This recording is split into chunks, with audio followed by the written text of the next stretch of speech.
In this video, I'm going to show you how you can better cycle centers with the advanced Pyramorphix method. If you have not seen my tutorial on how to do the advanced Pyramorphix method, you should do that first or this video won't make any sense. Fun fact, while I was filming this intro, I accidentally got a 2.02 PB.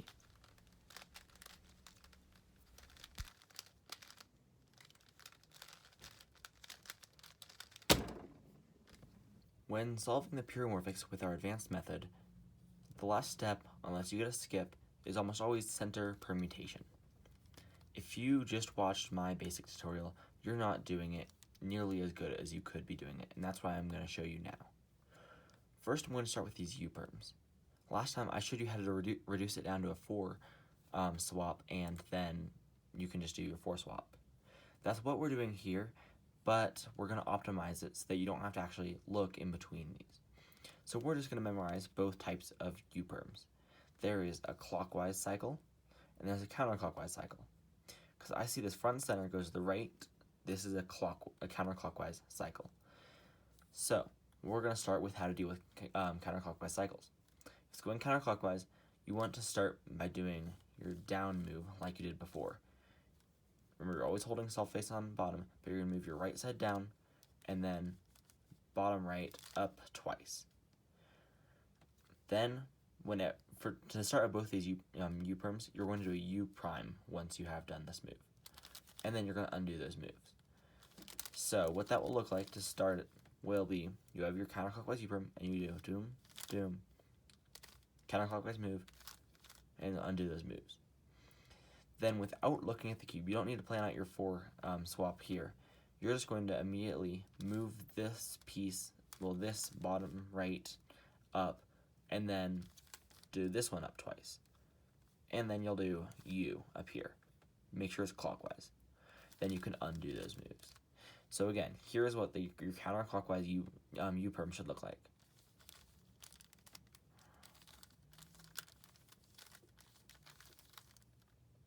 Okay? Again.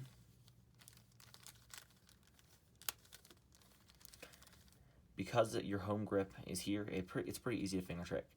When you get good at it, you can do it a bit faster like this. I think that's the best way I have found to do U-perms. Next, we're going to talk about the other U-perm, which is the clockwise U-perm. You see here, this front center goes to the left, it is traveling clockwise.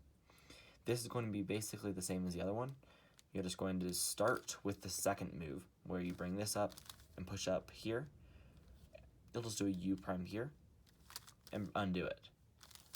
So again, when you have your clockwise U perm, hold solid on bottom, undo.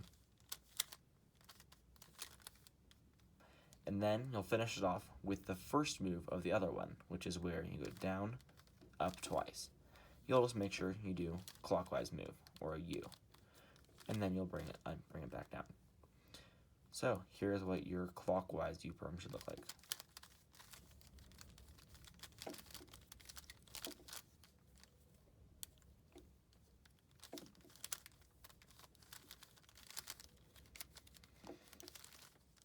Okay, and you solve it.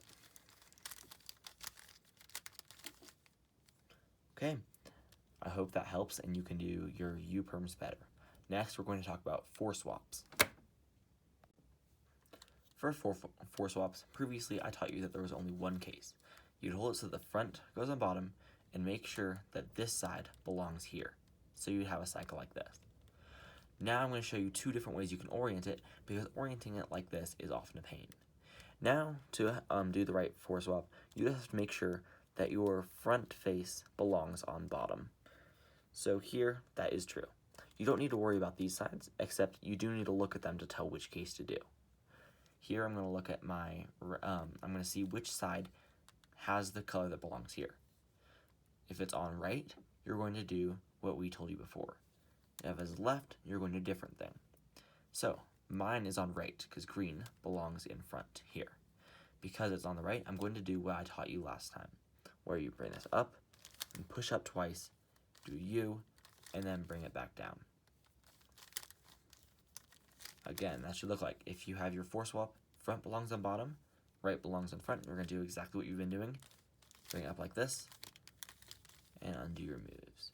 Okay, now I'm going to show you the other case you could get on your 4 swap.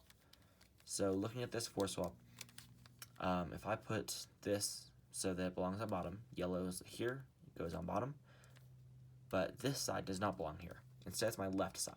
This is the other case we're going to learn. That way you can orient it quicker. If it's like this, you're basically going to do the other move that you can start your U-perms with, which is down here, and push it up. Just make sure you're doing a clockwise move there, and then you can undo those moves. So again, if your front belongs on bottom and your left belongs on front, you're going to move your right down and push up here, do a clockwise move to cycle these centers, and then undo those moves. And that's it for 4 swaps. I'm now going to show you a better 2-2 swap technique.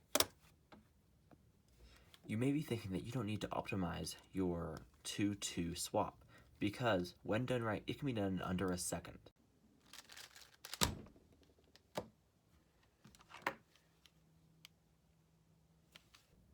It is already a really quick alg, but there's no reason it cannot be better. I'm going to show you how you can make it even quicker when you're doing here. This is done through eliminating rotations before you start the algorithm. There are only 3 orientations you can have this in.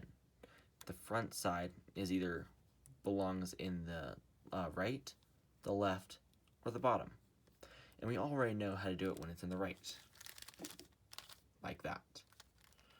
So we just need to learn how to do it when this is in the left or on bottom. Let's start with the left.